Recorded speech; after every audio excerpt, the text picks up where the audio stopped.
안녕하세요. 사연 읽어주는 남녀입니다. 오늘도 와주셔서 감사드리며 그럼 오늘의 사연 바로 소개해드리겠습니다. 안녕하세요. 저는 두 아들의 엄마이자 한 며느리의 시어머니인 60살 된 여성입니다. 큰아들은 결혼해서 자기 가정 꾸리고 살고 둘째 아들은 대학을 미국으로 가더니 거기서 눌러앉아 살고 있네요.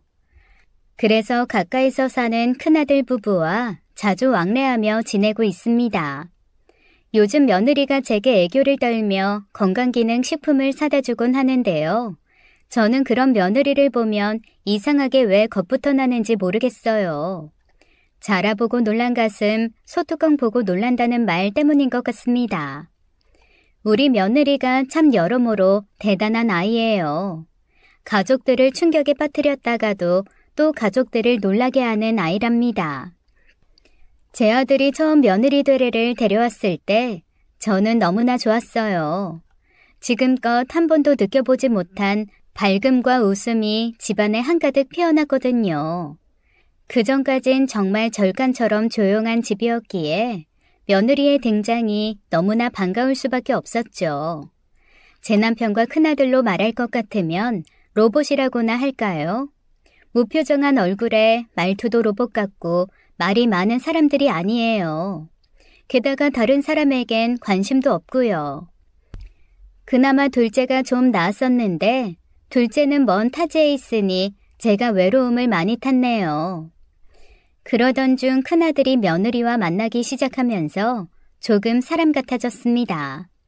강철 같은 얼굴에 웃음기가 돌더니 사람처럼 굴다가 장가를 가더군요.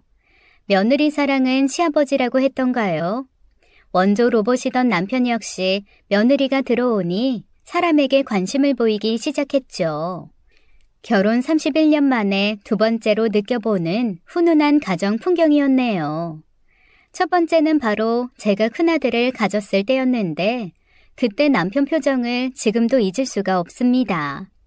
결혼 전까지도 이 남자의 무표정만 보다가 결혼을 했는데 제 임신 소식에 하얀 이를 드러내며 웃었거든요. 하지만 그런 환한 미소는 그때가 거의 마지막이었어요. 둘째를 가졌을 땐 아주 희미한 미소만 보았거든요. 30년에 한 번 필까 말까한 웃음꽃을 며느리가 또 한 번 피워준 거였습니다. 며느리는 애교 덩어리에 참 싹싹하고 정이 많은 아이였어요. 며느리의 친화력이 대단해서 저도 금세 편하게 며느리를 대할 수 있었습니다.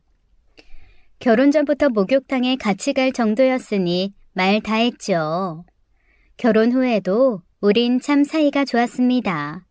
주말이면 경치 좋은 카페로 놀러 다니고 1박 2일로 펜션에 다녀오기도 했어요.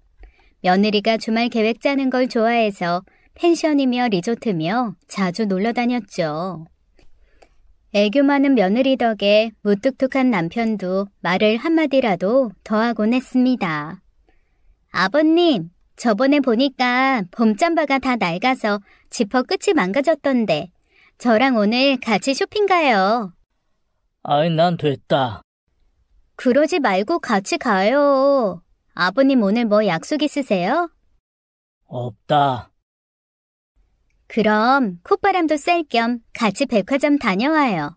우리 아버님은 피부가 좋아서 파스텔 톤 색상도 잘 받으시겠다. 아버님, 제가 의상 디자인과 나온 거 아시죠? 제 전공 살릴 기회 한번 주세요. 아버님 옷 제가 골라드리고 싶어요. 같이 나가요. 그래, 알았다. 주말엔 집 밖에도 잘 안 나가고 쇼핑이라면 질색하는 남편이 며느리 말에 나갈 채비를 하더라고요. 워낙 애교 많고 사근사근하니 무뚝뚝한 시아버지도 움직이게 만드는 며느리였어요. 안부 문자부터 틈만 나면 전화하는 며느리를 어느 시어머니가 싫어하겠어요. 더군다나 사막 같던 집안 분위기에 오아시스 같은 며느리였으니 저 또한 며느리와 함께하는 시간이 너무 좋았습니다. 숨통이 좀 트인다고나 할까요? 저와 물건 보는 취향도 겹쳐서 쇼핑하는 재미도 있었어요. 처음 아들 신혼집에 집들이를 갔는데 눈이 휘둥그레지더군요. 아들 집에 들어서자 금색과 흰색의 조화로 집이 엄청 고급스럽게 꾸며져 있는데 얼마나 예쁘던지요. 이게 갤러리인지 카페인지 집인지 구분이 안 가더라고요. 나도 이런 집에서 살고 싶다는 생각이 절로 들었습니다. 그 정도로 저와 보는 눈도 비슷하고 꾸미는 걸 잘하는 며느리를 보면서 흐뭇했습니다. 내 아들이 깨끗하고 예쁜 집에서 살겠구나 싶었죠. 며느리가 미대를 졸업해서 그런지 감각이 남달랐어요. 그런데 그땐 미처 생각하지 못했네요. 이렇게 꾸미기까지 전부 돈이 든다는 사실을 말이죠.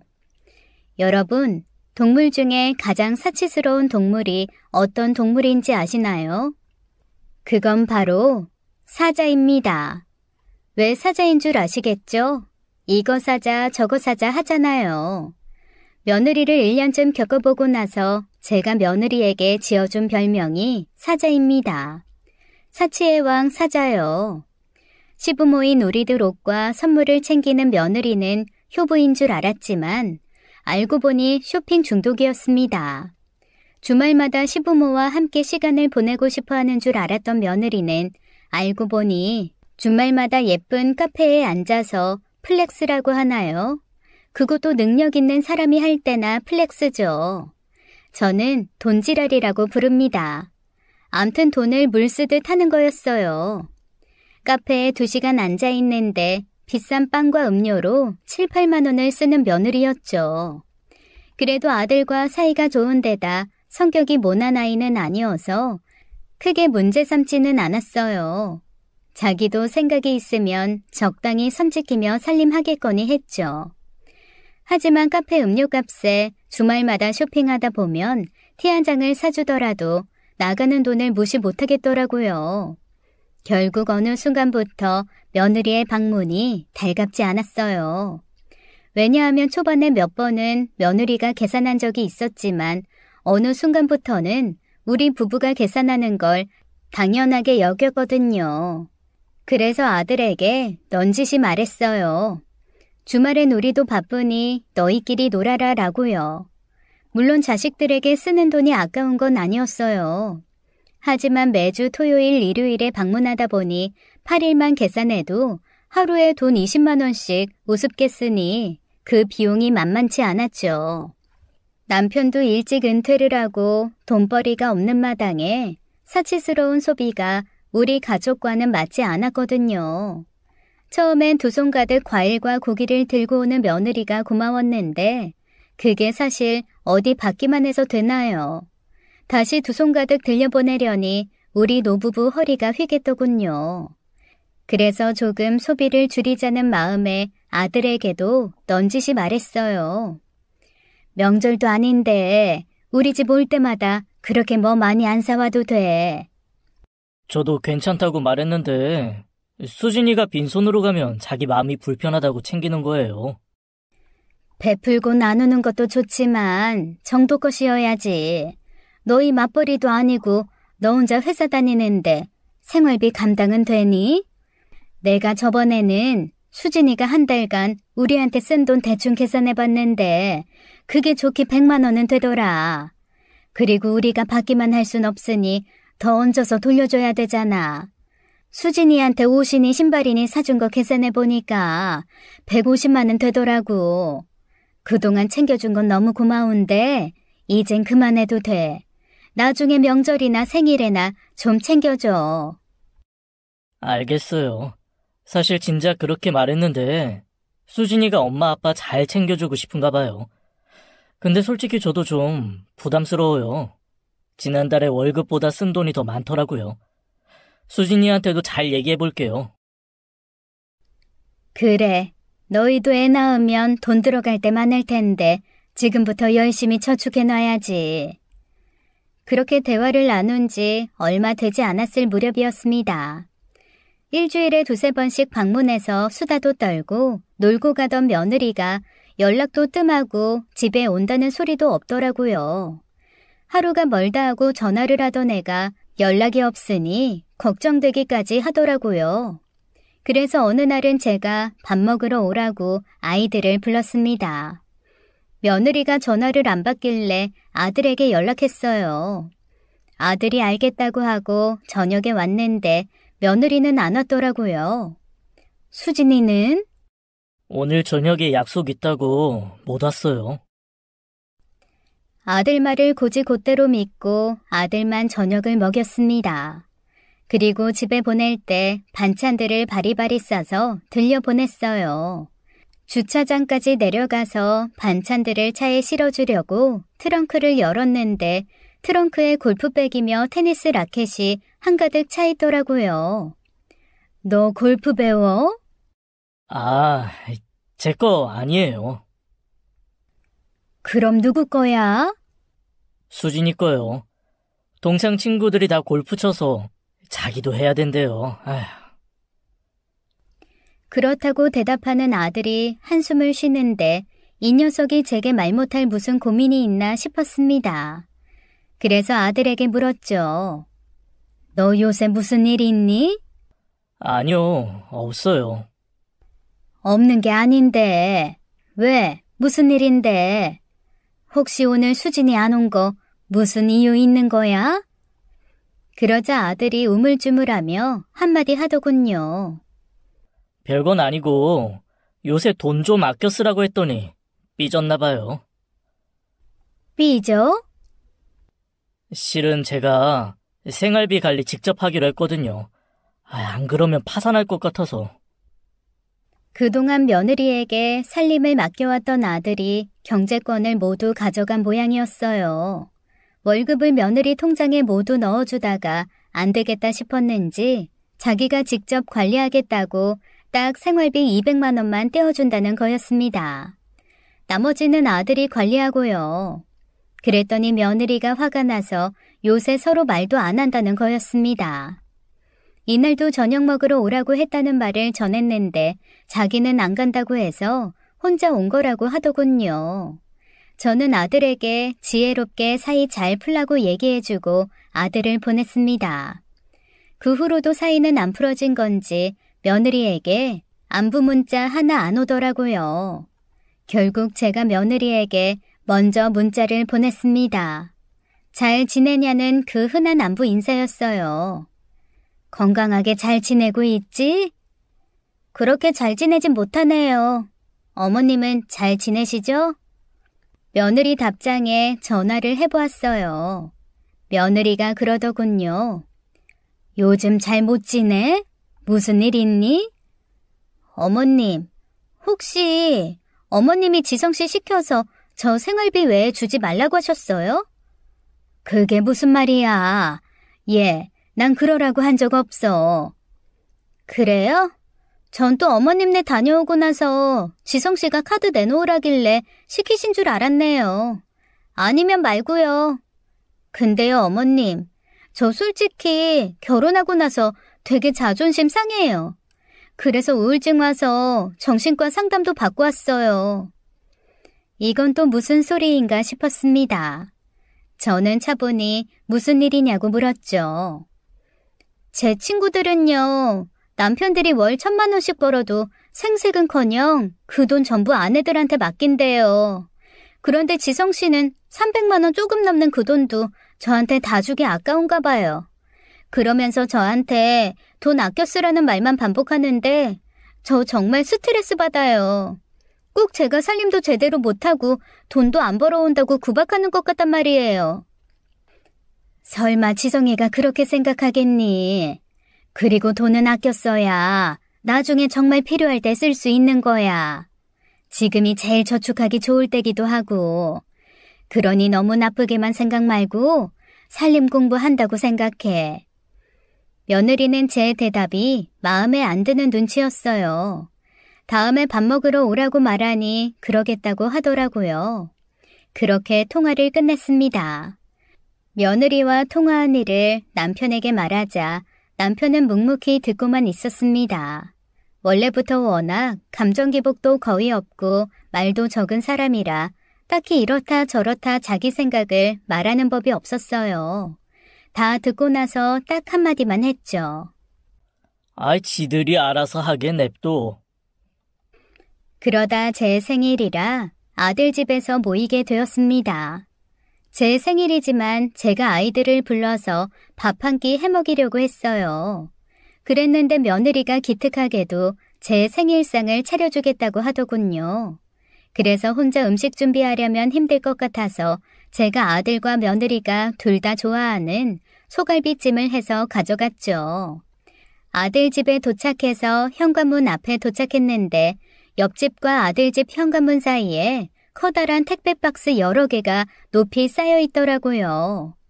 아들이 문을 열어주길래 들어가면서 저는 별 생각 없이 말했습니다. 옆집이 이사 가나 보네. 박스가 잔뜩 쌓여 있는 게. 그러자 아들이 멋쩍은 듯 그러더군요. 그거 우리 거예요. 뭐? 무슨 택배가 이렇게 많아? 아들 녀석은 대답 대신 수진이를 흘끔 보고는 택배 상자를 작은 방으로 들여오기 시작했습니다. 며느리가 준비해준 생일상은 생각보다 조촐했어요. 미역국, 콩나물 무침, 김치, 잡채가 다였습니다. 그래도 결혼한 초보주부가 이 정도 했으면 됐지라는 생각이었어요. 절 생각해서 신혼집에 초대해준 것만 해도 감사할 일이었으니까요. 그런데 참 희한하게 잡채에 어떤 채소나 고기도 들어있지 않더라고요. 보통 당근, 양파, 부추나 시금치 같은 것에 채썬고기를 넣고 볶잖아요. 그런데 당면 말고는 아무것도 없더군요. 그래서 제가 별 생각 없이 이렇게 말했습니다. 이런 잡채는 처음 보네. 아, 잡채요? 실은 재료 살 돈이 부족해서 당면만 간장에 묻혔어요. 생활비가 빠듯해서요. 어머님 생신이라고 해도 돈을 막 쓸 순 없잖아요. 휴. 그러면서 며느리가 보란듯이 한숨을 크게 쉬더군요. 그러자 조용하던 아들이 한마디 했습니다. 그럼 저 택배들 시키지 말고 잡채 재료 샀으면 됐잖아. 저건 내 스트레스 해소용이라고 말했잖아. 내가 정신과 상담 가서 1시간 상담받으면 비용이 얼만 줄이나 알아? 우울증 상담받느니 돈 아낄 겸 이렇게라도 혼자 풀겠다는데 당신은 그것도 이해 못해줘? 며느리가 감정 섞인 목소리로 말하는 바람에 저와 남편은 조금 당황스러웠네요. 생일상 차려준다고 불러놓고 아들과 며느리가 찬바람이 쌩쌩 불었으니까요.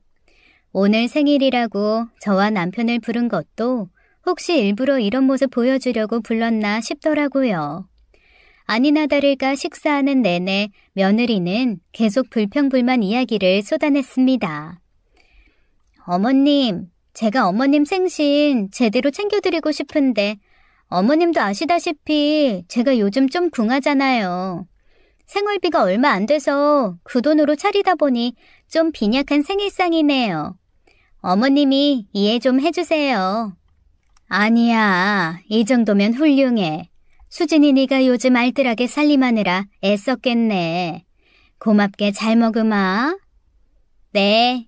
그리고 선물은 스카프 준비했어요. 백화점에서 세일하길래 10,000원에 주워왔는데 마음에 드세요? 주워왔다는 표현이 제 기분을 상하게 하더군요. 참 말이 아다르고 어다른 건데 말이에요.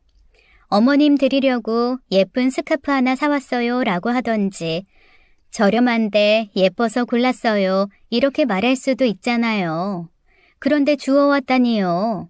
제가 거지인가요? 주워온 물건 밖에요. 주워와? 어디 바닥에 떨어져 있던 거 주워온 거야? 하하하. 10,000원짜리든 얼마짜리든 수진이 네가 생각해서 사다 준 게 고맙지. 솔직히 가격을 떠나 선물을 받으면서 며느리의 태도에 기분이 묘하게 나빴지만 저는 좋은 게 좋은 거다 하고 넘어갔습니다. 며느리의 속이 뻔히 보였지만 모른 척 모르쇠로 대하고 있었어요. 제가 별 반응이 없자 며느리가 자기 속마음을 더 어필하더라고요. 근데요, 어머님, 제가 생각을 해봤는데요. 돈 관리도 해봐야 늘지 않을까요?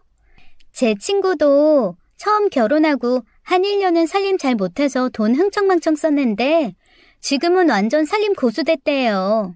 일주일에 10,000원으로 장 봐서 밥 해먹기도 하고 그러는데 진짜 대단하더라고요. 저도 그렇게 해보려고 노력 중이에요. 그런데 그 친구가 이젠 저금도 하고 투자도 하나 보더라고요. 이제 완전 우리 친구들 사이에서 귀부인으로 통해요. 저축도 많이 해서 벌써 결혼하고 모은 돈이 1억이 넘는데요. 저도 그렇게 해보고 싶은데. 그래, 수진이도 그렇게 해봐. 좋은 건 배우면 좋지. 그러자 며느리가 입을 삐죽거리며 말하더군요. 저도 그러고 싶은데 이 사람이 절대로 저한테는 경제권 못 준대요. 어머님이 설득 좀 해주세요. 그 얘긴 우리끼리 있을 때 얘기해.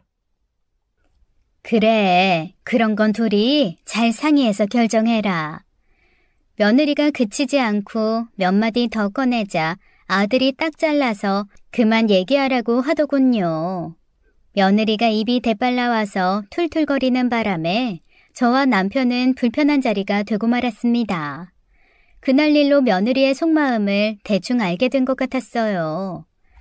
돈을 마음껏 쓰지 못하는 것에 대한 불만이 가득하다는 걸 알게 되었죠. 하지만 그건 제가 관여할 문제가 아니니 지들이 알아서 하게 냅두고 지냈습니다. 그렇게 또 얼마간의 시간이 지나갔어요. 여전히 아들이 경제권을 갖고 생활하는 듯 하더군요.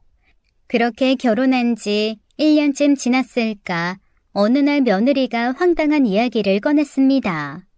명절날 다 같이 모여 TV를 보고 있을 때였어요. TV에 아기들이 나오는 프로였는데 그걸 보던 며느리가 그러더군요. 쟤들은 좋겠다. 태어나자마자 부모가 부자라. 혼잣말처럼 중얼거리던 며느리가 그러더군요. 어머님, 죄송해요. 과일 먹으며 TV를 보다가 갑작스런 며느리의 말에 모두가 며느리를 쳐다보았어요. 뭐가 죄송해? 아무래도 저희는 아기는 못 가질 것 같아요. 아버님, 어머님 두 분 다 아기 좋아하시는데 그 기대에 부응 못할 것 같아서요. 왜? 무슨 문제 있어? 제가 아들을 쳐다보자 아들도 영문을 모르겠다는 표정이더군요. 요즘은 애도 돈이 있어야 키우잖아요. 저희 간신히 입에 풀칠하면서 사는데 애는 사치인 것 같아서요. 그 말에 아들이 고개를 푹 숙이며 한숨을 내쉬었습니다. 그러자 조용하던 남편이 한마디 했어요. 아니, 너 회사 그만뒀냐? 아니에요, 그런 거. 그런데 이게 무슨 소리야? 굳이 그런 얘기를 명절에 와서 꼭 해야겠어? 내가 뭘 어쨌다고. 어머님, 아버님도 손주 기다리실 텐데 아실 건 아셔야지. 그래야 괜한 걱정 안 하시지. 저 이제 일자리 알아보고 있어요. 하루라도 빨리 취업해서 돈 모아야 아기도 빨리 갖죠. 어머님도 제가 아기 갖는 것보단 돈 버는 게 더 좋으시죠? 참, 도대체 이게 무슨 소리인지 너무 기가 막히더군요. 아직 생기지도 않은 손주 문제로 협박 아닌 협박을 당하는 기분이었네요. 저도 오기가 생기니 곱게 말이 안 나갔습니다. 그게 좋겠구나. 나이만 먹었다고 다 어른인 게 아니잖니. 사회생활 하다 보면 더 어른스러워지겠지. 그때 가서 아기를 갖던 말든 니들이 잘 결정해.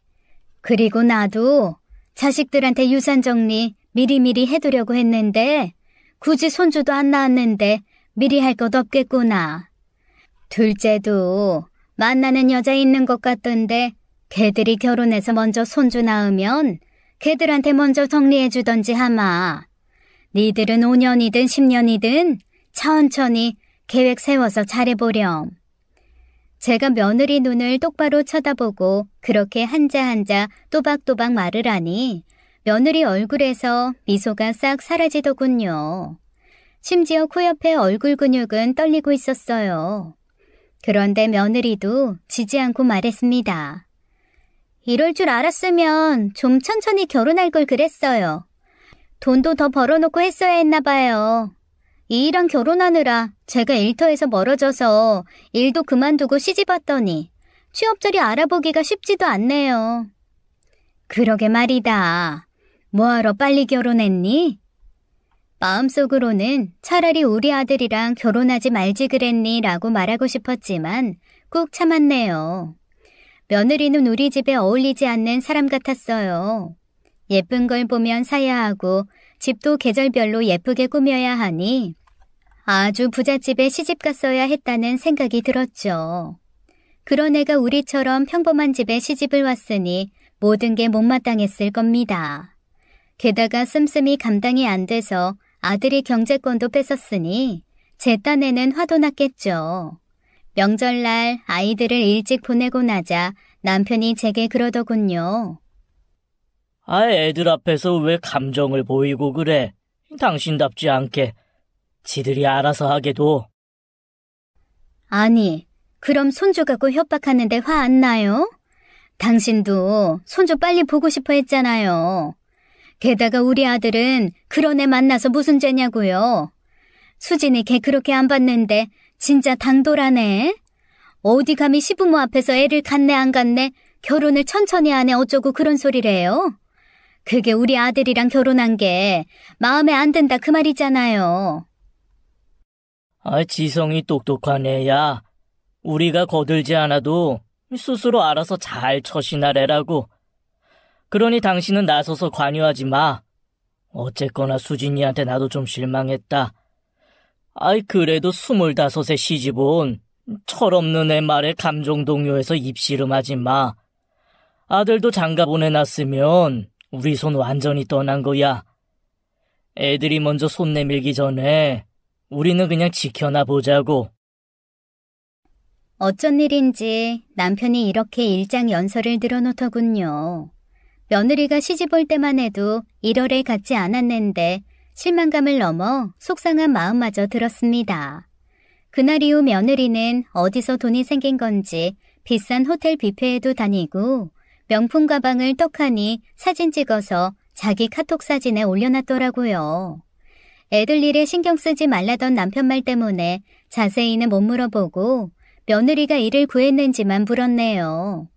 그랬더니 아니라고 하더군요. 저는 더는 묻지 않았지만 내심 걱정은 되었습니다. 그래도 티는 내지 않았어요. 며느리와 만날 때도 모른 척을 했죠. 그런데 제 걱정과 달리 며느리는 한결 마음에 여유가 생긴 건지 다시 원래의 착한 며느리 모습으로 돌아가 있었습니다. 원래의 살갑고 싹싹한 모습으로 저와 남편에게 잘하더라고요. 어머님, 지난번에 종아리 아프시다고 했죠? 제가 알아보니까 하지 정맥류인 것 같더라고요. 이거 영양제 약국에서 사온 건데 한번 드셔보세요. 하지 정맥류에 좋대요. 저와 남편에게 안부 연락도 잘하고 우리 부부를 신경 써주고 상냥하게 말하더군요. 신혼 초때처럼요. 원래의 며느리로 다시 돌아간 느낌이어서 저도 며느리에게 다시 다정하게 대해주었습니다. 그렇게 우리는 서로 관계를 회복해 나가고 있다고 생각했어요. 그렇게 2달 반 정도의 시간이 지났을 무렵이었어요. 여느 때처럼 며느리에게 전화가 걸려오더라고요. 안부 전화겠거니 하고 전화를 받았습니다. 수진아, 잘 지내지? 어머님, 저 좀 도와주세요. 전화를 받자마자 며느리가 울먹이는 목소리로 제게 말했습니다. 너 목소리가 왜 그래? 어머님, 저희 엄마 어떡해요? 우리 엄마 좀 살려주세요. 안사돈한테 무슨 일 생긴 거야? 왜 그러는데? 수진아, 울지 말고 진정하고 천천히 다 얘기해봐. 그렇게 시작된 며느리의 이야기는 충격적이었습니다. 가끔 안부 전화하며 지내던 안사돈이 갑자기 암에 걸렸다는 소식이었어요. 그리고 수술이 시급한데 돈이 없어 발을 동동 구르고 있는 모양이었죠. 어머님, 정말 죄송한데요. 저희 엄마 암 치료비 좀 빌려주시면 안 돼요? 제발요. 저희 엄마 좀 살려주세요. 며느리의 간절한 목소리에 저도 울컥했습니다. 일단 며느리에게 알겠다고 하고 일단 사돈께 전화 좀 드려야겠다고 했죠. 그러자 며느리가 알겠다고 하더라고요. 안사돈에게 전화를 걸자 목소리가 전과 같지 않게 조금 가라앉은 목소리로 전화를 받더군요. 아무래도 그동안 고생을 한 건지 목소리가 좀 안 좋구나 싶었어요. 여보세요? 사돈, 수진이한테 얘기 들었어요. 암이시라고. 아이고, 어쩌다가 그런 병이 사돈한테 왔답니까? 참 뭐라고 위로의 말씀을 드려야 할지 모르겠네요. 네, 살다 보니 그렇게 됐네요. 애들한테 걱정 끼치기 싫어서 말 안 하려고 했는데 돈이 뭔지 자식들한테 짐을 지우는 못난 엄마가 됐네요. 사돈, 병원비는 저희가 해결할 테니 돈 걱정은 하지 마시고 치료부터 잘 받으세요. 아니에요. 그럼 제가 너무 죄송해서 안 돼요. 죄송이라뇨. 서로 도우면서 사는 거죠. 그래도 될는지. 염치 없지만 부탁 좀 드리겠습니다. 그럼 병원비는 수진이 쪽으로 부탁드릴게요. 네, 안사돈은 건강만 잘 챙기세요. 힘내시고요. 그렇게 전화를 끊었습니다. 그리고 그 주 주말에 수진이를 집으로 불렀어요. 안사돈의 안부를 묻고 나서 병원비 이야기를 꺼냈습니다. 그러자 며느리가 수술비에 치료비까지 5천만 원 정도 빌려줄 수 있냐고 하더군요. 안사돈이 모아둔 돈이 없는 데다 보험도 안 들어져 있다고 했습니다. 저는 며느리 명의의 계좌번호를 달라고 했고 그쪽으로 송금을 해주었어요. 어머님, 정말 감사해요. 이 은혜 절대 잊지 않을게요. 별말을 다 한다. 안사돈 아프시다는데 당연히 도와야지. 그나저나 수술은 언제시라니? 아, 수술요? 한 2주인가 3주 뒤인 것 같아요. 수술 날짜 안 나왔어? 아, 대략 그쯤이랬어요. 그래, 네가 엄마 잘 챙겨드려라.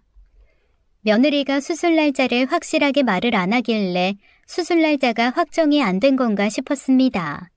어쨌든 수술 전까지 안사돈을 챙겨야겠다 마음먹었어요. 장을 봐서 반찬을 만들었습니다. 암 환자들이 먹기 좋은 반찬들로 심심하게 준비해서 며느리 손에 들려보냈죠. 어머님, 이렇게 안 해주셔도 되는데 병원비에 반찬까지 정말 죄송해요. 죄송이라니, 이럴 땐 감사합니다 하는 거야. 네, 감사합니다. 안사돈의 입원 소식이 곧 들려왔고 저는 남편과 함께 병문안을 가려고 했어요. 수술 전에 얼굴 뵙고 힘내라고 응원도 해드리려던 거였죠. 그런데 며느리가 병문안을 말리더군요. 저희 엄마가 안색이 많이 안 좋아지셔서 얼굴 뵙기가 민망하신가 봐요. 그래서 전화통화로 대신하시고 싶다고 전해달라셨어요. 사돈이라는 게 어려운 관계니 그럴 수 있겠다 싶어 전화통화로 안부를 전하게 되었습니다. 역시나 목소리는 전처럼 가라앉아 있었어요. 침체된 듯한 안사돈 목소리를 들으니 저도 마음이 안 좋더라고요. 지난번 보내주신 반찬 잘 먹었어요. 제가 사돈이 마음 써주심에 몸둘 바를 모르겠네요. 별 말씀을요. 아무쪼록 얼른 쾌차하시길 바랄게요. 예, 제가 수술 잘 받고 올게요. 수술을 잘 받고 오겠다는 사돈 말을 정말 철석같이 믿었습니다. 그리고 다음 날이었어요. 친정엄마 생신이 다가와서 자켓이라도 하나 사드리려고 백화점에 가게 되었죠. 백화점 명품관 앞을 지나고 있는데 누군가 휙 지나가는데 낯이 익더라고요. 저는 제가 사람을 잘못 본 줄 알았습니다. 그렇지 않고서야 그 사람이 여기에 있을 리가 없었으니까요. 그런데 묘하게 기분이 이상했어요. 그냥 지나칠까 하다가 이상하게 온몸에 전율이 올랐습니다. 그래서 뒤돌아 그 사람을 쫓아 뛰어갔습니다. 사돈! 사돈! 수진이 엄마! 사돈은 저를 미처 못 보고 어딘가로 빠르게 걸어가더군요. 제가 뒤에서 아무리 불러도 못 듣는 모양이었어요. 주말이라 사람이 많아서 자칫하다가는 사돈을 놓칠 것 같았죠. 제가 급하게 뛰어가 사돈 어깨를 붙잡았습니다. 사돈이 뒤돌아보더니 저를 보고는 놀란 표정을 짓더군요. 어머나, 사돈! 사돈을 여기서 다 보네요. 쇼핑 나오셨어요? 네. 아니 근데 여기서 지금 뭐 하시는 거예요? 아, 이거요? 실은 제가 여기서 일한 지 서너 달 됐어요. 안사돈은 청소 도구를 들며 웃어 보였습니다. 백화점 청소부 복장을 한 안사돈을 보고 나니 더 혼란스럽더라고요. 여기서 일하는 거야 그렇다 치더라도 왜 병원에 누워 있어야 할 사람이 여기 있는지 말이에요. 아니 그런데 지금 왜 이러고 계세요? 병원에 있으셔야 할 분이 어제 입원하신 거 아니었어요? 입원이요? 그게 무슨 말씀이세요? 주말 지나서 월요일에 수술하신다고 하셨잖아요. 제가요? 전 그런 적 없는데 도대체 무슨 말씀인지 모르겠네요. 위암 2기라 수술하신다고 수진이가 병원비까지 다 받아갔는데 게다가 저랑 어제 통화도 하셨잖아요. 아니 그게 다 무슨 소립니까? 위암은 뭐고 병원비라니요. 게다가 저랑 통화를 했다고요? 안사돈은 자신의 핸드폰을 열어 통화 목록을 쭉 보더니 제게도 보여주었습니다. 그런데 이게 어떻게 된 일인지 통화 목록에 제가 없더라고요. 제가 지난달에 폰번호를 바꿨는데 아직 사돈께 연락처를 못 알려드렸네요. 혹시 어제 통화했다던 번호 좀 볼 수 있을까요? 제가 폰을 꺼내 연락처를 보여주자 안사돈이 기가 막혀 하더군요. 안사돈이 매우 혼란스러워하는 표정을 짓더니 제게 말했습니다. 저 사돈, 이게 아무래도 뭔 사고가 있었던 것 같은데 제가 지금은 어렵고 이따가 저랑 잠시 얘기 좀 나누실 수 있을까요? 예, 그래야겠네요. 이게 대체 어떻게 된 건지. 안사돈은 당장 쓰러질 것 같은 표정으로 변한 채 다시 일을 하러 돌아갔습니다. 그리고 그날 저녁 저와 함께 만났어요. 커피숍에서 만난 안사돈이 저를 보자마자 고개부터 푹 숙이더군요. 죄송하게 됐습니다. 제 딸들이 사돈에게 몹쓸 짓을 한 것 같은데 제가 사과부터 드리겠습니다. 이게 어떻게 된 건가요? 저는 분명 어제 안사돈이랑 통화하고 수진이 계좌로 5천만 원도 넣어줬는데요. 혹시 뭐 지피시는 거라도. 제가 딸년을 잘못 키운 죄인이네요. 이제는 안 그러겠거니 했는데 시집 가면 잘 살겠거니 했는데 안에서 새는 바가지가 밖에서도 샜나 봅니다. 안사돈은 제게 계속해서 사과를 하며 이번 일의 진상에 대해 짚이는 바를 이야기해 주었습니다. 안사돈이 지난달에 새 핸드폰을 사면서 기존에 쓰던 폰을 큰딸에게 줬다고 하더군요. 그 말인즉슨 저와 통화한 사람이 바로 사돈처녀라는 거였죠. 사돈처녀 목소리가 안사돈과 너무 비슷해서 제가 깜빡 속은 거였어요. 사돈처녀와 며느리가 짜고 제게 병원비 명목으로 5천만 원을 빌려간 거였습니다. 그 모든 사실을 알게 된 저는 기가 막혀 말도 안 나왔어요. 사돈은 너무 창피해서 쥐구멍에라도 숨고 싶어하는 심정으로 제 앞에 머리를 조아리며 앉아 있었죠. 이런 말 변명으로 들리시겠지만 얘들이 지 아빠 사업 망하고 돌아가신 후로 충격이 컸나 봅니다. 어릴 때부터 부족함 없이 자란 애들이라 더 그랬나 봐요. 저희 남편이 구두 공장을 하다가 불이 나서 망하고 빚더미에 앉았어요. 바깥사돈이 돌아가셨다는 이야기만 들었지 자세한 내용은 몰랐었습니다. 안사돈이 옛날 이야기를 꺼내서 들려주는데 안타깝긴 하더라고요. 남편 사업이 망해서 빚을 졌는데 빚쟁이들 빚을 갚아주려고 집까지 팔았다고 했죠. 그래서 길거리에 나아다시피 했고 애들이 다니던 학교도 다 그만두고 이사를 가야 했다고 했습니다. 제가 그 상황에 사립학교 학비 낼 돈이 어딨겠어요. 애들 학교부터 공립학교로 전학시키고 원룸 구해서 애들이랑 살았죠. 사실 저도 남편 세상 떠나고 한 3년을 무슨 정신으로 살았는지 모르겠네요. 정신 차려보니 애들은 다 성인이 됐더라고요. 제가 애들 마음 신경 못 써준 탓인지 애들이 거칠해 하는 데만 신경 쓰고 살고 있더라고요. 지 친구들은 다들 잘 사는데 자기들만 못 사는 모습 보이기 싫었나 봐요. 알바해서 옷도 비싼 거 사 입고 몇 달 일해서 번 돈으로 가방 사고 그럽디다. 그러지 말라고 그렇게 말을 해도 제 얘기를 듣나요. 오히려 저한테 옷 좀 제대로 된 거 입으라고 잔소리나 하죠. 그래도 애들이 이 정도일 줄은 정말 몰랐네요. 다시 한번 정말 죄송합니다. 그러면서 안사돈이 제게 제안을 하나 하더군요. 사돈, 제가 자식 교육 제대로 시켜놓겠습니다. 그래도 안 고쳐지면 제가 도로 데려가서 살게요. 그러니 안사돈이 저 좀 도와주실 수 있을까요? 제가 도울 일이 있을까요? 저는 그 후로 안사돈과 한참 이야기를 나눴습니다. 그리고 서로 헤어져서 집으로 왔죠.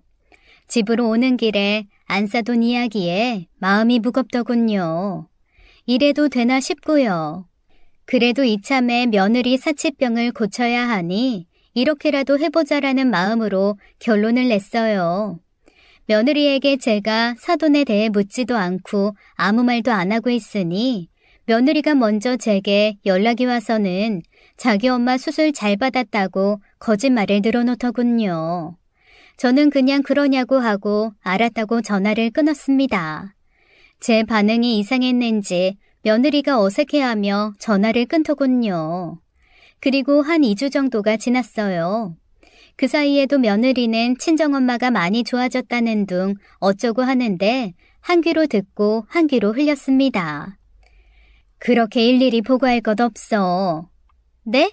아, 네. 너 오늘 시간 되니? 시간 안 돼도 일정 취소하고 시간 내라. 갑자기요? 오늘 무슨 날인가요? 가보면 알 거야. 저는 며느리 집에 가서 며느리를 차에 태워 어딘가로 향했습니다. 어느 대학병원의 암병동센터 앞에 내리자 며느리가 어리둥절해 하더군요. 어머니, 여긴 무슨 일로 오신 거예요? 혹시 누가 아프세요? 가보면 알겠지. 뭐해? 얼른 따라오지 않고. 저는 며느리 물음에 일일이 설명하지 않았습니다. 그리고 어느 병실 문을 열고 들어가 직접 보여주었죠. 며느리가 아무것도 모르겠다는 표정으로 병실 문을 열고 들어서자 얼굴이 상기되어서는 어느 환자 앞으로 후다닥 다가가더군요. 엄마, 이게 무슨 일이야? 엄마 어디 아파? 무슨 일인데? 여기 암센터잖아. 엄마가 여기 왜 있어? 그게 무슨 소리니? 엄마 위암이라며. 암 환자가 암센터에 있는 게 당연한데 왜 놀라고 그래? 아, 그게... 엄마 대장암이야. 오늘이 수술하는 날이고. 그동안 너 걱정할까봐 말 못한 건 미안한데 수진이 너 엄마한테 할 말 없니? 며느리는 어쩔 줄 몰라 하더니 이내 제 앞에 무릎을 꿇었습니다. 죄송해요, 어머님. 제가 죽을 죄를 지었어요. 무슨 죄? 제가 엄마 아프다고 속이고 어머님한테 5천만 원 빌려간 거예요. 난 분명 한사돈이랑 통화했는데 이게 어떻게 된 거니? 실은 전화 받은 사람 우리 언니예요. 제가 돈 없어서 죽겠다고 했더니 언니가 도와준 거예요. 정말 잘못했어요. 정말 내가 창피해 죽겠다. 사기칠 사람이 없어서 네 시어머니한테 사기를 쳐? 이러니 내가 병이 나지. 자식이 지은 죄 내가 다 받는 건가 보다. 엄마, 잘못했어요. 너 대체 돈이 왜 필요했던 거야? 대출 내서 쓰다가 그만. 알고 보니 며느리가 대출을 내서 돈을 쓰고 다녔다네요. 처음 1,000만 원 대출해서 이것저것 사재 끼다 보니 너무 좋았나 봅니다. 한 달에 원금의 이자 얼마만 갚으면 몇백만 원짜리 가방이 손에 들어오니 말이에요. 그런데 사람 욕심이 끝이 있나요? 신상 가방이 나오면 또 그 가방이 갖고 싶어서 또 새로운 대출을 냈답니다. 결국 이자는 이자대로 불어나고 원금은 원금대로 못 갚으니 또다시 대출로 대출을 막았다고 하네요. 그렇게 총 5천만 원이나 대출이 있던 겁니다. 아이고, 머리야. 그래서 대출은 다 갚은 거니? 아직이요. 한 300만 원쯤 남았어요. 왜 안 갚았어? 이자가 저렴해서 그건 천천히 갚아도 될 것 같아서요. 야, 이 등신아. 이자가 싸던 적던 빚을 냈으면 갚을 수 있는 건 빨리 갚아야 될 거 아니야. 너 그렇게 머리가 안 돌아가? 그리고 애초에 네가 빚진 걸 왜 사돈한테 거짓말해서 돈 갚게 만들어? 너 이거 아주 다리몽댕이를 부러뜨려야 정신 차리지? 안사돈이 침대에서 일어서 며느리 머리채를 잡아 돌리자 며느리가 꽥꽥 비명을 질러댔습니다. 그 바람에 간호사가 와서 주의를 주고 갔어요. 안사돈은 한숨을 내쉬며 말했습니다. 내가 자식을 잘못 키웠나 보다. 수술은 받아서 뭐해. 살아서 이런 더러운 꼴만 보는데. 안사돈, 제가 정말 죄송합니다. 그러더니 안사돈이 손등에 꼽혀있던 주사바늘을 죄다 뽑아버리고 옷을 갈아입더군요. 그 바람에 저도 놀라고 며느리도 놀라 눈이 휘둥그레졌어요. 아니 사돈, 왜 이러세요? 오늘 오후에 수술이시라면서요. 그러자 안사돈이 엉엉 울면서 수술을 안 받겠다고 했습니다. 자식들이 자기 엄마 팔아서 암 걸렸다고 돈이나 받아내니 제가 진짜로 암에 걸렸나 보네요. 애들이 돈 갚기 전까진 전 치료받을 자격도 없다고 봅니다. 엄마, 내가 잘못했어. 제발 이러지 마. 엄마, 내가 돈 갚을게. 한 번만 용서해줘. 어머님, 저 한 번만 용서해주세요. 제가 그 돈 다 원상복귀 시켜놓을게요. 엄마, 제발, 엄마! 돈 다 갚고 나면 연락해. 그 전에 눈꽃만큼도 살 생각 없으니까. 시간이 많지는 않을 거다. 돈 다 갚기 전까진 나 찾을 생각하지 마. 그러고는 휙 나가버렸어요. 저와 며느리가 안사돈을 붙잡았지만 힘이 얼마나 세신지 우리 둘을 모두 뿌리치고 택시에 기어이 올라타더군요. 병원에서는 환자가 없어졌으니 황당해하고 난리도 아니었어요. 어머님, 저희 엄마 좀 설득해주세요. 네? 제발요. 이러다 우리 엄마 진짜 죽어요. 자식이 부모 속을 썩이면 부모 수명이 줄어든다고 했어. 그러게 왜 그런 짓을 벌여서 상황을 이렇게까지 만드니? 안사돈이 이렇게까지 나오실 줄은 나도 정말 몰랐다. 이제 어쩌면 좋으니. 며느리는 병원 앞 길바닥에서 펑펑 울었고 저는 그런 며느리를 데리고 집으로 돌아왔습니다. 다음 날 며느리가 자기 언니를 데리고 와서 제 앞에 무릎을 꿇리더군요. 정말 죄송해요. 잘못했습니다. 우선 이것부터 받아주세요. 그러면서 제게 300만 원이 든 봉투를 내밀었습니다. 이 돈은 뭐예요? 제가 당장은 돈이 없어서 지금 만나는 남자친구한테 빌려온 거예요. 저는 그 소리를 듣자마자 돈 봉투를 사돈처녀 앞에 던졌습니다. 아직도 정신을 못 차렸네. 그런 식으로 남한테 빌린 돈으로 갚으면 결국 또 빚지는 건데 이게 다 무슨 소용이에요? 왜 엄마가 그렇게 사라진 건지 아직도 모르겠어요? 도로 가져가요. 이런 남의 돈으로 빚 받아낼 생각 없으니까. 그럼 제가 어떻게 하면 될까요? 그걸 정말 몰라서 묻는 거야, 사돈처녀? 직접 나가서 일해서 피땀 흘려 벌어온 돈으로 갚으란 말이잖아. 안 싸더니 바라는 것도 그걸 테고. 그나저나 걱정이네. 몸도 성취하는 사람인데 도대체 무슨 생각으로 그런 짓을 벌인 거야? 죄송해요. 빚 때문에 궁지에 몰리다 보니 제가 정신이 나갔었나 봐요. 정신이 나가도 한참 나갔지. 안 싸도는 자식들한테 부담 주기 싫다고 암 치료비 마련한다고 백화점 청소일까지 하고 있는데. 네? 청소요? 몰랐어? 하긴 알고도 그렇게 돈 쓰고 다녔으면 사람이 아니지. 안 싸더니 바깥 사돈 돌아가시고 너희들 키운다고 허리띠 졸라가며 사시다가 니들 학원비라도 대주겠다고 보험이란 보험은 다 해약하셨대. 그렇게라도 공부시켜서 자식 잘 키워보겠다고. 그래서 그 흔한 실비 하나 안 들어져 있으시다더라. 며느리와 사돈 처녀는 고개를 푹 숙이고 눈물만 뚝뚝 흘렸습니다. 사돈 처녀와 며느리 둘 다 제게 호되게 혼나고 눈물을 한 바가지 쏟아내고 돌아갔어요. 모든 사실을 알게 된 남편과 아들도 이 상황에 어이없어 했죠. 아들 녀석은 어떻게 해서든 며느리를 도와서 이 상황을 해결해 주려는 모양이었지만 제가 어림도 없다고 못을 박았습니다. 스스로 해결하게 두라고 했죠. 그런데 남편은 이 상황을 기회로 보더군요. 차라리 잘 됐다. 이참에 못된 버릇 뿌리채 뽑아야지. 심성이 나쁜 애들은 아니니까 이참에 정신 차리면 좋지 뭐. 그나저나 안 싸더니 참 대단하시네. 이 자식 바로 잡겠다고 제 목숨을 담보로 거시고 말이야. 그런 분이 왜 여태 애들 간수를 그렇게 못하셨는지 이해가 안 가네. 하긴 나도 한참 돈 벌 땐 애들 신경 못 쓰고 살긴 했지. 원래 큰 집 살던 사람들이 작은 집 가서 못 산다잖아요.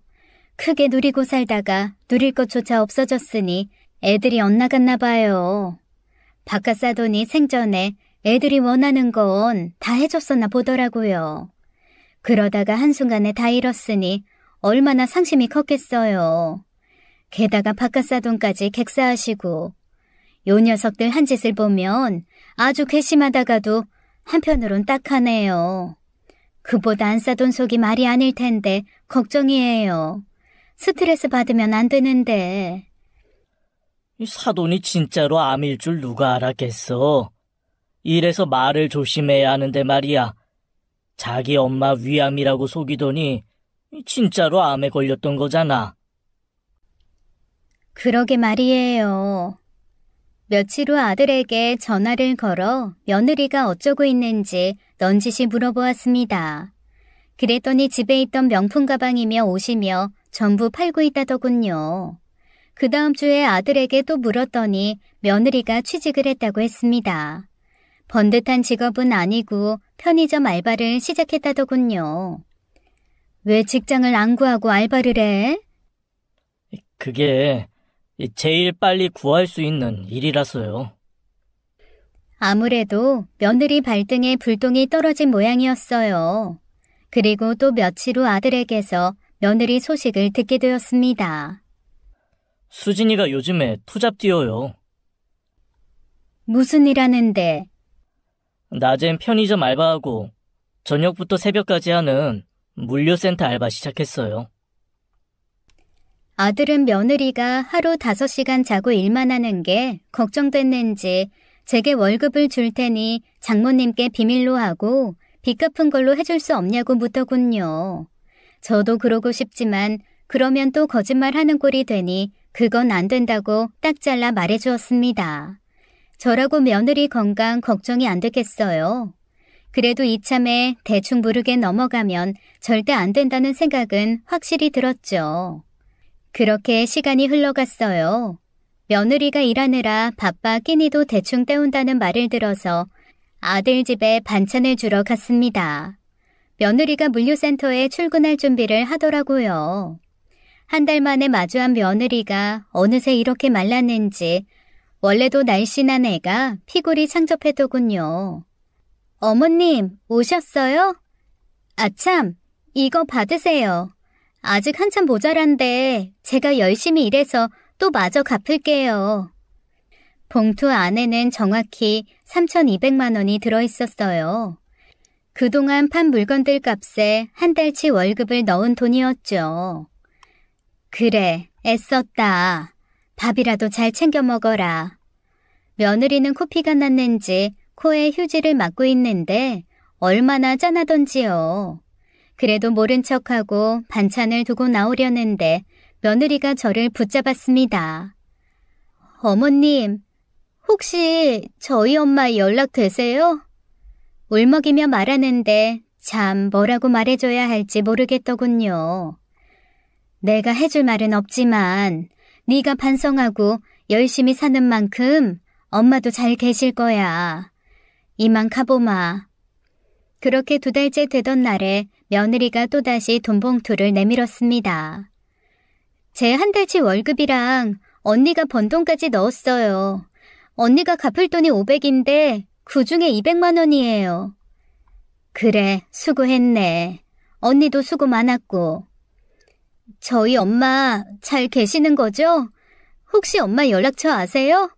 매일 전화해도 연락 안 받으시더니 이제 핸드폰 번호도 없는 번호라고 나오더라고요. 어머님은 아시죠? 저희 엄마 괜찮은지만 알려주세요.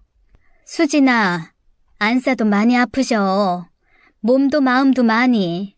내가 해줄 수 있는 말은 이것뿐이네. 시간이 별로 없다는 말이 진짜더라.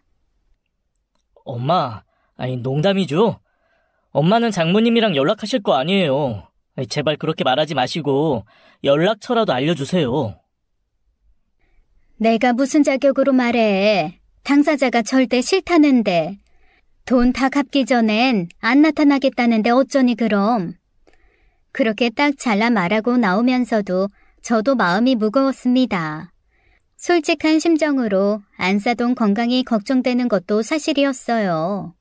이미 대장암 2기와 3기 사이쯤인 것 같은데 전이도 된 상황이라고 했거든요. 안사돈이 저와 연락하고 있는 건 사실이었지만 얼마나 고집이 세신지 절대로 제 말을 안 듣더라고요. 안사돈, 이 정도 했으면 애들도 알아들었을 거예요. 이제 돈도 많이 갚았고 빚도 얼마 안 남았잖아요. 이제 그만 잠수 타시고 애들 보러 가세요. 치료도 받으셔야죠. 절대 그렇게는 안 됩니다. 애들 버릇 고쳐지는 거 보기 전까진 살고 싶은 마음도 없네요. 이러다 수술시기 놓쳐서 위험해지시면 어쩌려고 그러세요. 안색도 점점 안 좋아지시고 제가 걱정돼서 안 되겠어요. 죄송합니다. 어쩔 수가 없네요.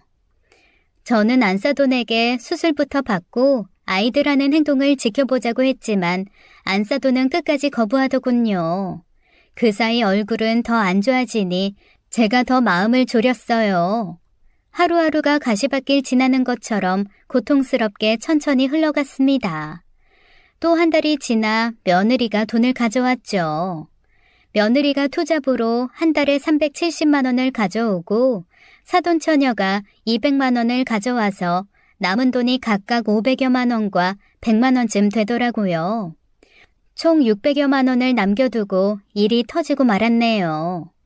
그날은 몰래 며느리가 일하는 곳을 지켜보고 있었습니다. 편의점에서 물건 정리하는 모습을 보니 얼마나 짠하던지요. 진상 고객 상대하면서 주눅든 모습을 보니 더 마음이 안 좋았어요.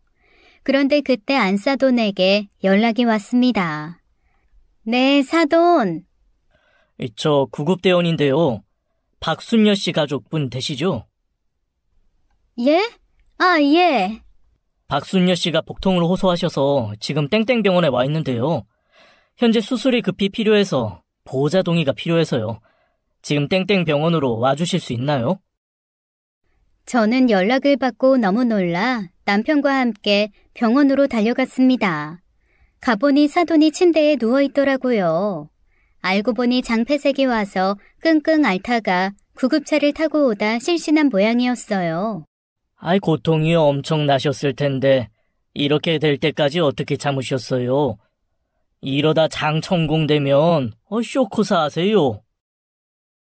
의사는 일단 장유착과 장폐색 증상이 보여서 수술을 해야 하니 동의서를 쓰라고 하더군요. 남편이 동의서에 사인을 하고 입원 수속 절차를 밟았습니다. 수술 들어가기 전 안사돈이 제 손을 잡고 얘기하더군요. 사돈께 또 이렇게 민폐를 끼치네요. 근데 염치 없는 부탁이지만 애들한테는 말하지 말아주세요. 그리고 병원비는 제가 퇴원하는 대로 일해서 갚겠습니다. 지금 이런 상황에 애들이랑 돈 걱정을 왜 하세요? 사돈이 건강해야 저희 마음도 편해요. 그러니 수술 잘 받고 나오세요. 아무 걱정 마시고요. 수술하면서 종양이 있는 장의 절편을 떼어냈다더군요. 큰 종양은 제거되었지만 일부 림프절에 전이된 것들은 따로 항암 치료를 받아야 한다고 했습니다. 회복실로 옮겨졌을 무렵 제가 아이들에게 연락을 했어요. 안사돈이 원치 않았지만 큰 수술을 한 상황에서 아이들이 모르는 것도 말이 안 된다고 생각했거든요. 안사돈이 회복실에서 입원실로 옮겨지는 사이 아이들이 모두 병원에 도착했습니다. 마취에서 깨어가는 사이 아이들은 제 엄마를 보고 무척 가슴 아파했죠. 안사돈이 정신을 차리다가 아이들을 보고는 고개를 돌렸습니다. 애들 부르지 말랬는데 제 마음대로 불렀어요. 그래도 엄마가 큰 수술 받았는데 애들이 제대로 알아야죠. 의사 선생님 말씀도 들어봐야 하고요. 엄마, 몸은 좀 괜찮아? 많이 아팠지? 죄송해요. 엄마 수술하는 동안 옆에 있어주지도 못하고. 니들 보기 싫어. 가. 안사돈은 통증에 힘들어했어요. 저는 아이들에게 이제 그만 가보라고 했는데 아이들은 발길이 안 떨어지는지 계속 병실에 머물렀습니다. 의사 선생님 회진 시간까지 안 가고 있더군요. 담당 의사가 다가와 말했어요. 종양은 떼냈지만 일부 전이된 것 때문에 항암 치료 받으셔야 되고요. 일단 수술 회복부터 하시고 항암 치료 받으실 건데 그건 추후에 설명드릴게요. 그리고 이미 전이가 된 상태라 치료는 빠르면 빠를수록 좋겠네요. 그 말을 듣고 나자 며느리가 제 언니에게 가자고 하더군요. 가자. 엄마는 어쩌고. 의사 선생님 말 못 들었어? 치료 빨리 받아야 한다잖아. 오늘 하루 일 공치면 엄마 치료 하루 더 늦어지는 거잖아. 뭐해? 안 가고. 그래, 가자. 엄마, 우리 돈 벌어올게. 몸 잘 챙기고 있어요. 사돈 처녀 말에도 안사돈은 꿈쩍도 안 하더군요. 고개도 안 돌리고 인사도 안 받아줬죠. 아이들이 나가고 나자 안사돈이 제게 말하더군요. 제가 너무한가요? 그래도 이 방법밖엔 모르겠네요. 부모 마음 다 똑같죠. 이제 애들은 지들이 알아서 하게 두고 사돈은 치료받고 나을 생각만 하세요. 오늘 온 김에 항암 치료 날짜도 잡고 가시고요. 정말 면목 없네요. 그렇게 또 한 달의 시간이 지났을 무렵 문자 하나가 왔습니다. 며느리가 제게 나머지 돈을 입금한 문자 내역이었어요. 그리고 곧 며느리에게 전화가 왔죠. 어머님, 방금 나머지 돈 입금 드렸어요. 그동안 정말 죄송했습니다. 2번 다시 이런 큰 실수 안 할게요. 그리고요, 어머님, 못난 며느리 감싸주시고 받아주셔서 감사해요. 알면 됐어. 저희 엄마 병원비 내주신 건 제가 또 일해서 갚을게요. 정말 감사합니다. 그건 안 갚아도 돼. 아니에요. 제가 꼭 갚을게요. 괜찮대도. 그나저나 오늘 저녁에 시간 되니? 우리 집에 와서 밥이나 먹고 가라. 오늘 물류센터 일 쉬는 날이지? 네. 언니도 오라고 해. 그날 아이들에게 밥을 푸짐하게 먹였습니다. 그동안 둘 다 얼마나 고생을 한 건지 아주 빼짝 말랐더라고요. 손도 거칠어지고요. 예전에는 네일아트다 명품옷이다 뭐다 해서 귀걸이도 주렁주렁 걸고 다녔는데 지금은 딱 작업복 하나만 걸친 모습이었죠. 이제 돈도 다 갚았으니 일 그만두겠네. 일은 계속 하려고요. 그래? 네, 한 살이라도 젊을 때 돈 벌어서 제 노후 준비도 하고 저희 엄마한테도 효도해야죠. 아, 물론 어머님 아버님한테도요. 그래, 건강 잘 챙겨가면서 일하고. 그동안 감사했습니다. 그리고 많이 죄송했어요. 저희 용서해 주신 건 일생에 딱 한 번 있는 용서받을 기회였다고 생각하고 앞으로 정직하게 성실하게 살게요. 그건 안사돈한테 얘기해야지. 누구보다 딸들이 바르게 잘 살기를 바라는 게 안사돈인데. 그 후 안사돈은 항암 치료를 받게 되었어요. 저는 부지런히 암 환자용 반찬을 만들어 보냈네요. 안사돈은 제게 보고라도 하듯 암 치료 후에 늘 연락이 왔습니다. 서로 자주 연락하다 보니 친구라도 된 듯 서로 가까워졌어요. 병원에서는 암 수치가 많이 좋아졌다고 했고 우리 가족에게도 어느덧 희망이 비추는 것 같았습니다. 그 사건을 겪은 지 1년이 지났을 무렵 며느리가 임신을 했습니다.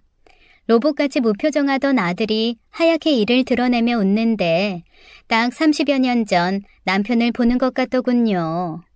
며느리는 임신 후 물류센터 일을 그만두었어요. 임산부가 무거운 물건을 들 수는 없었으니까요. 대신 임신 7개월까지도 편의점 일을 계속했습니다.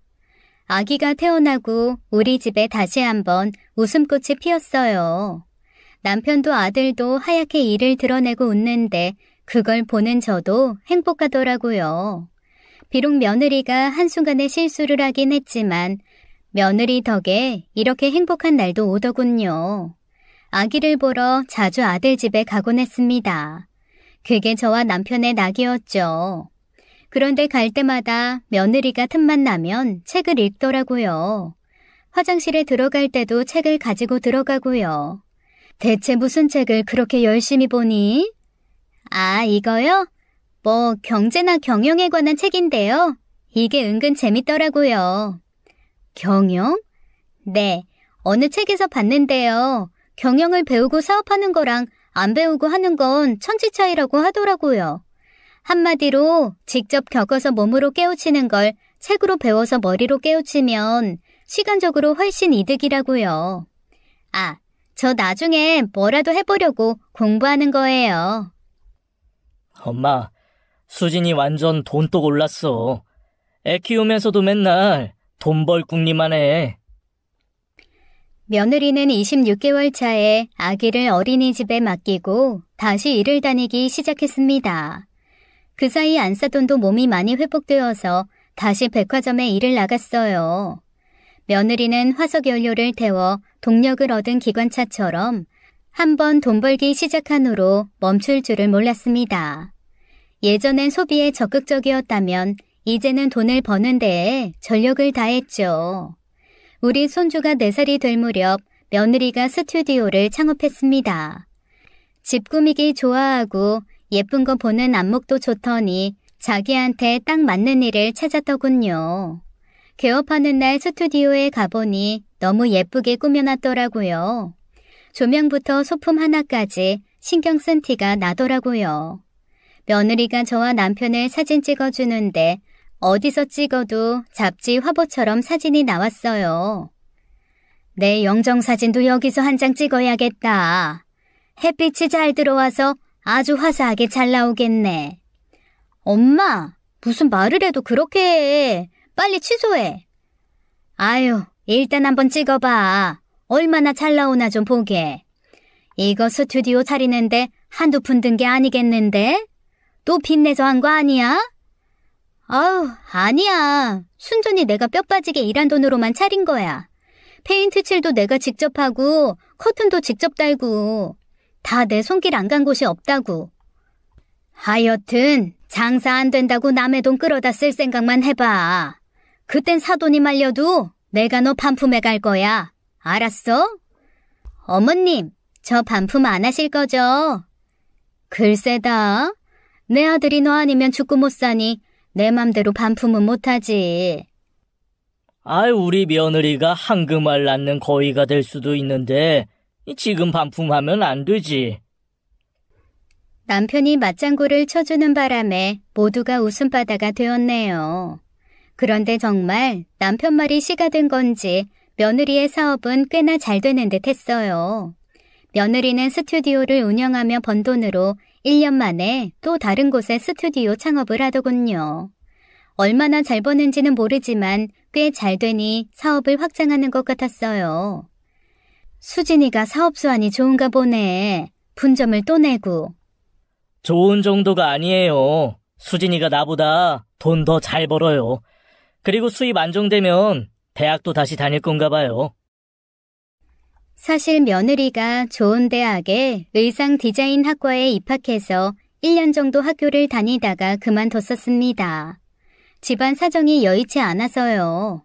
그런데 이제 자기 힘으로 돈도 벌고 대학도 다닐 거라고 하니 제가 더 기쁘더군요. 어느 날 명절을 앞두고 저희 집에 소고기 명품 세트가 배달이 되었습니다. 도대체 누가 보낸 건지 아무리 택배 상자를 뒤져봐도 이름이 없더라고요. 그래서 혹시 안사돈이 보냈나 해서 안부차 전화를 하게 되었어요. 그랬더니 사돈이 자기도 집에 소고기 명품 세트를 받았다더군요. 아니 이게 돈이 얼만데 얘는 이 비싼 걸 샀대요? 그러게요. 좋게 20만 원은 가겠는데.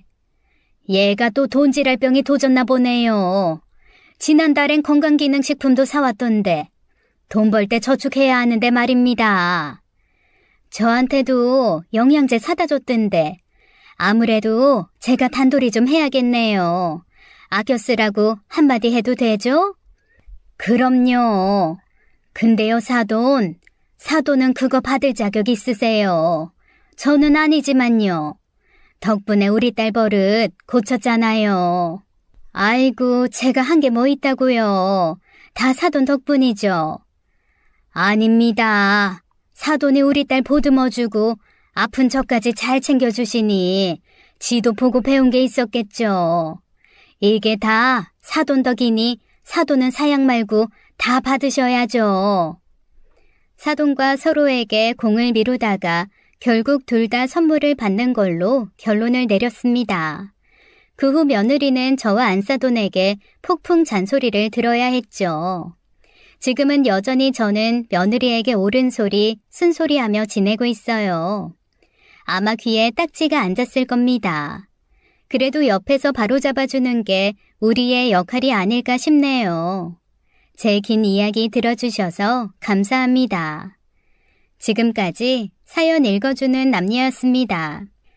끝까지 함께 해주신 여러분 감사드리며 저희는 다음 사연으로 돌아올게요. 감사합니다.